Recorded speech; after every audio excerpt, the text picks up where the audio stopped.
नमस्कार, 20 मिनट 20 खबरों में आप सभी दर्शकों का स्वागत है। इस बुलेटिन में हम आपको प्रदेश से लेकर देश के अलग अलग हिस्सों की खबरें दिखाएंगे। साथ ही आपको यह भी बताएंगे कि दुनिया भर में क्या कुछ चल रहा है। तो चलिए शुरू करते हैं 20 मिनट में 20 खबरों का सिलसिला। सबसे पहले खबर अपने प्रदेश राजस्थान की। जोधपुर के बायोलॉजिकल पार्क माचिया में रह रहे शेर रियाज की चर्चा इन दिनों खूब हो रही है। दरअसल उसकी चर्चा इसलिए हो रही है क्योंकि उसके लिए इन दिनों एक दुल्हन की तलाश तेजी से की जा रही है। देश भर के चिड़ियाघरों से रियाज के लाइफ पार्टनर के लिए बायोडेटा मांगे गए हैं। आपको बता दें कि जोधपुर में पले बड़े शेर रियाज की शादी के लिए कुछ शर्तें भी तय की गई हैं। जो लोइनेस यानी शेरनी इन शर्तों पर खरी उतरेगी उसे ही रियाज का जोड़ीदार बनाकर बायोलॉजिकल पार्क माचिया लाया जाएगा। जोधपुर बायोलॉजिकल पार्क के एक्सपर्ट का कहना है कि रियाज की उम्र अब उस लायक हो गई है कि उसे किसी पार्टनर के साथ रखा जाए। ये भी बताया जा रहा है कि फीमेल लॉयन के लिए जो शर्त है वो गुजरात के जूनागढ़ की एक शेरनी पूरी कर रही है। ऐसे में संभावना है कि जूनागढ़ से रियाज के लाइफ पार्टनर को यहाँ पर शिफ्ट किया जाए। रियाज वो अब के 4 साल का अंदर हो चुका है, स्वस्थ नर है एकदम। तो अब उसके लिए हम सर्च कर रहे हैं। 1-2 गुजरात के जो है उनसे बात हुआ है, तो वहाँ पर हमको इसके लिए सूटेबल स्वस्थ मादा मिलने का उम्मीद है। उनसे बात भी की है, वहाँ पे अवेलेबल भी है। जोधपुर बायोलॉजिकल पार्क के जानवरों को सर्दी से बचाने के लिए इन दिनों खास तरह के इंतजाम किए गए हैं। सर्द हवा से बचाने और जानवरों के लिए गर्म हवा के इंतजाम के लिए यहाँ हीटर लगाए गए हैं। साथ ही बड़े बल्ब और हेलोजन की व्यवस्था भी की गई है ताकि इन्हें गर्मी मिलती रहे।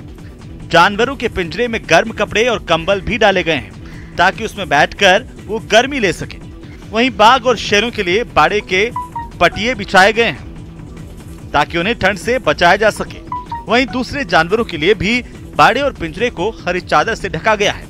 उनके लिए घास और भूसे की भी व्यवस्था की गई है ताकि उसमें बैठकर वे अपने शरीर का तापमान सामान्य रख सकें।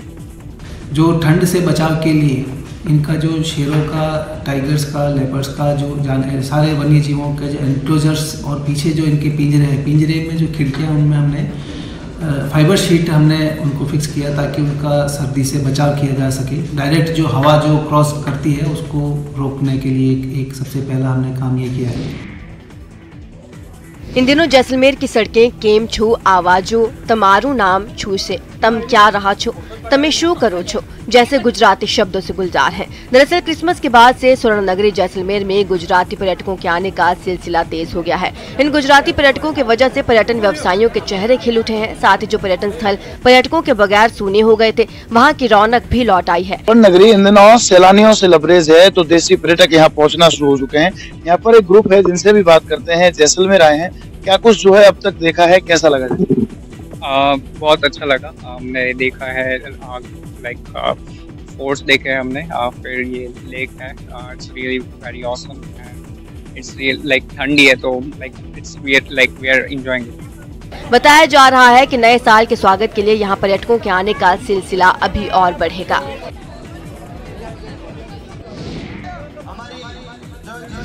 कांग्रेस नेता और पूर्व उप मुख्यमंत्री सचिन पायलट को टोंक दौरे के दौरान 51 मीटर का साफा बांधा गया। खास बात यह है कि इस दौरान खास सरपंच ने अब तक का सबसे बड़ा 51 मीटर का साफा पायलट को पहनाकर इतिहास भी रच दिया। 51 मीटर के साफे को बांधने में 2 मिनट लगे। आपको बता दें, साफा बांधने की स्पीड को लेकर देश भर में पायलट जाने जाते हैं, लेकिन इस बार वो भी साफा बांधते बांधते थक गए। हालांकि हंसते हुए सचिन पायलट ने पूरा साफा बांधा और ग्रामीणों का आभार जताया। बता दें, इससे पहले पायलट 20 सेकंड में साफा बांधते नजर आ चुके हैं और वो वीडियो भी काफी वायरल हुआ था। सचिन पायलट ने टोंक में अपने दौरे के दौरान कई विकास कार्यों का लोकार्पण भी किया। पायलट ने टोंक विधानसभा की ग्राम पंचायत चंदलाई के गांव रुस्तमगंज, ग्राम पंचायत लवादर, ग्राम पंचायत घास, ग्राम पंचायत काबरा के जालरा गाँव के साथ ग्राम पंचायत सोनवा में आयोजित कार्यक्रमों में शिरकत की। इसके बाद सचिन पायलट वैश्य समाज के सम्मेलन में शिरकत करने भी पहुंचे। और अब देख लेते हैं कुछ अन्य राज्यों की महत्वपूर्ण खबरें। उत्तर प्रदेश के मथुरा से एक हैरान करने वाला वीडियो सामने आया है। वहां पर कुछ लोगों ने बीच मोहल्ले में एक मकान पर हमला कर दिया। बताया गया कि 2 परिवारों के बीच किसी बात पर कहासुनी हुई थी, जिसके बाद विवाद इतना बढ़ गया कि दोनों गुटों के लोग एक दूसरे के खून के प्यासे हो गए। वहां से सामने आई एक तस्वीर में एक पक्ष के कुछ लोग दूसरे पक्ष को निशाना बनाकर पथराव करते नजर आए। पत्थरबाजी के दौरान मोहल्ले के कई लोग भी वहां पर जमा हो गए, लेकिन बीच बचाव करने के बजाय वो सभी लोग तमाशबीन बने रहे। इतना ही नहीं, जब हंगामा हुआ तो पास के घरों के लोग भी अपनी छतों पर आ गए, लेकिन ईंटों से हो रहे हमले की वजह से खुद को बचाने की कोशिश करते दिखे।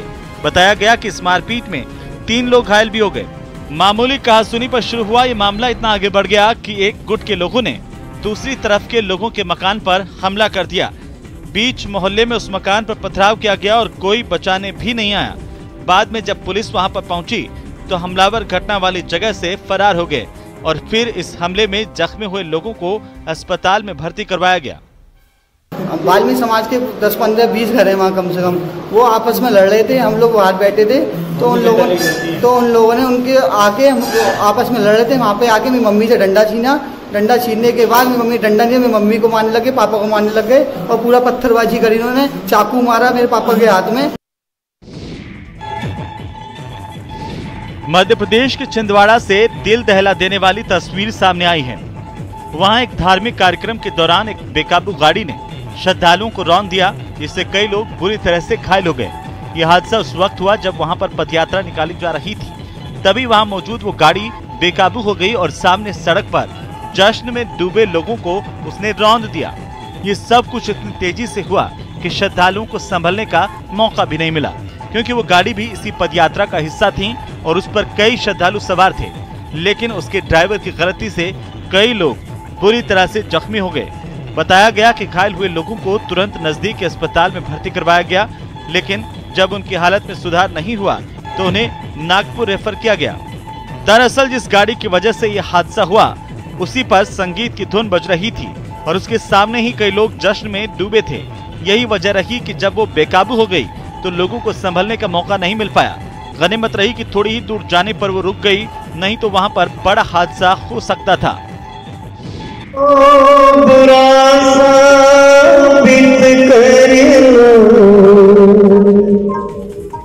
मध्य प्रदेश के इंदौर में बीजेपी नेता कैलाश विजयवर्गीय के कार्यक्रम में गाना गाने का वीडियो सामने आया है।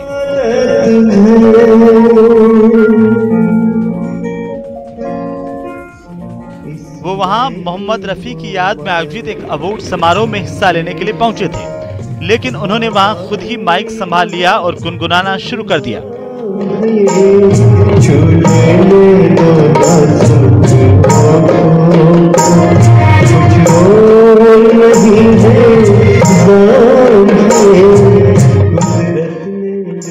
उनका मूड देखकर आसपास के मौजूद लोगों ने भी उनकी हौसला अफजाई शुरू कर दी। इसके बाद तो कैलाश विजयवर्गीय पूरे फॉर्म में आ गए और मोहम्मद रफी का एक गाना गाने लगे। उन्होंने एक के बाद एक मोहम्मद रफी के सदाबहार गीत गाए। इस दौरान वहां पर मौजूद लोग भी उनका ये हुनर देखकर तालियां बजाते दिखे।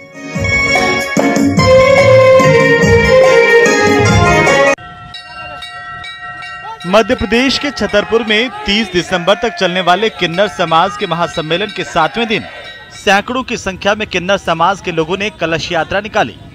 ये कलश यात्रा छतरपुर के अलग अलग जगहों मसलन bus stand, Hanuman टोरिया, circuit house, Akashvani तिराहा, डाकखाना चौराहा, महल रोड, सिटी कोतवाली, चौक बाजार, हथवारा होते हुए वापस अपने सम्मेलन स्थल पर पहुंची। कलश यात्रा में देश भर से आए किन्नर रथ में बैठकर निकले तो वहीं युवा किन्नरों ने पूरे रास्ते डांस किया और लोगों का मन मोह लिया। लोगों ने भी उनका फूल मालाओं से स्वागत किया। किन्नर समाज के लोगों ने बताया कि ये कलश यात्रा शहर के वासियों के लिए सुख शांति और समृद्धि के लिए निकाली गई है। इस कलश यात्रा के दौरान किन्नर समाज के लोगों ने मंदिर मस्जिद में जाकर मत्था टेका और लोगों के लिए खुशहाली की कामना की। छतरपुर में आज ऊपर वाले के दुआ से 100 साल में ये काम हुआ है और यहाँ घंटा चढ़ने जा रहे हैं। हम सभी लोग कलश यात्रा निकालते हैं अपने जजमान के ऊपर, आप लोगों के ऊपर, तो मंदिर से अब कलश उठ। स्ट्रीट डॉग्स के लिए बने इस छोटे से आशियाने को देखकर यकीनन आपके दिल को भी सुकून मिला होगा। जब ठंड से इंसानों का हाल बेहाल हो रहा है तब इन बेघर बेजुबानों के लिए ऐसा इंतजाम देखकर अच्छा लगना लाजमी है। स्ट्रीट डॉग्स के लिए खास इंतजाम वाली ये तस्वीरें मध्य प्रदेश के इंदौर की हैं। यहाँ की महिलाओं ने एक ग्रुप बनाकर स्ट्रीट डॉग्स के लिए एक मुहिम की शुरुआत की। इस मुहिम के तहत स्ट्रीट डॉग्स के लिए उनके आसपास की जगह को उनके घर के तौर पर तब्दील कर दिया जाता है। साथ ही इस मौसम में उनके लिए गर्म कपड़ों और भोजन की भी व्यवस्था की जाती है। खास बात यह है कि इस ग्रुप ने अपने लेवल पर देश भर में बड़ा संगठन तैयार कर लिया है। सोशल मीडिया के जरिए हजारों लोग इनके साथ जुड़कर स्ट्रीट डॉग्स और दूसरे जानवरों की मदद कर रहे हैं। जो हमने फेस किया, मेनली हम एक आम नागरिक, हर भारतीय फेस कर रहा है। एक तो डॉग की पॉपुलेशन से परेशान है, दूसरा डॉग बाइट से परेशान है। तो इस चीज़ को गंभीरता से समझ के डॉगिटाइजेशन ने जन्म लिया और काफ़ी R&D के बाद कुछ फॉर्मूलाज इम्प्लीमेंट करके देखे पर्टिकुलर एरिया में कि और उसके रिजल्ट मिले। ये वो है, विचारधारा है। जी ललचाए रहा न जाए, इन तस्वीरों को देख कर आप यही सोच रहे होंगे। खास बात यह है कि यहाँ मौजूद लगभग सभी व्यंजन मटर से बने हैं, चाहे वो मुरब्बे हो या केक या फिर स्नैक्स। मटर के व्यंजन वाले इस फूड फेस्टिवल का आयोजन इन दिनों मध्य प्रदेश के जबलपुर में किया जा रहा है। बताया जा रहा है कि मटर की ब्रांडिंग और मार्केटिंग के उद्देश्य से जबलपुर के होटल कलचुरी में मटर से बने व्यंजनों की जिला स्तरीय प्रतियोगिता आयोजित की गई, जिसमें मटर का मुरब्बा, मटर से बना केक, मटर की जलेबी, मटर के सेव, मटर का सूप जैसे कई व्यंजन शामिल किए गए। इस प्रतियोगिता में शामिल होने के लिए 102 प्रतिभागियों ने ऑनलाइन रजिस्ट्रेशन करवाया था। आपको बता दें कि एक जिला एक उत्पाद योजना के तहत जबलपुर जिले के लिए मटर का चयन किया गया है। बना रहे जबलपुरी मटर से मटर की जलेबी। कैसे बना रहे हो सर? ये मटर को पीस के एक बैटर तैयार किया है जलेबी का। जैसा जलेबी का प्रोसेस होता है सेम वैसे ही मटर से तैयार किया है जलेबी। बिहार के समस्तीपुर में 15 साल बाद मोहम्मद अब्दुल्ला नाम के एक आदमी ने फिर से हिंदू धर्म अपना लिया। इसके लिए वहां पर हिंदू पुत्र नाम के संगठन की ओर से घर वापसी का कार्यक्रम किया गया, जिसमें मोहम्मद अब्दुल्ला हिंदू धर्म अपनाकर उमेश कुमार बन गया। इसके लिए सबसे पहले घर वापसी के इस कार्यक्रम में उसने अपने बाल मुंडवाए और फिर नहाने के बाद पुजारी के कहने पर वहां पर मौजूद एक शख्स ने उसके माथे पर टीका लगाया। इसके बाद हिंदू पुत्र संगठन से जुड़े एक शख्स ने धर्म बदलने वाले आदमी को भगवा चुनरी ओढ़ाई और उसके सिर पर साफा बांधा। ये देख वहां पर मौजूद बाकी लोगों ने जय श्री राम के नारे लगाए। सारी औपचारिकताएं पूरी होने के बाद घर वापसी करने वाले शख्स ने अपने धर्म बदलने की वजह बताई। इस मौके पर मौजूद बीजेपी विधायक वीरेंद्र कुमार ने मोहम्मद अब्दुल्ला से उमेश कुमार बने शख्स की घर वापसी का स्वागत किया। पुनः पश्चाताप करते हुए जो है पुनः सनातन धर्म में उनकी वापसी हो गई है। बताया गया कि मारपीट और हत्या की कोशिश के एक मामले में पंचायत के फैसले से दुखी होकर मोहम्मद अब्दुल्ला ने धर्म बदलने का फैसला किया।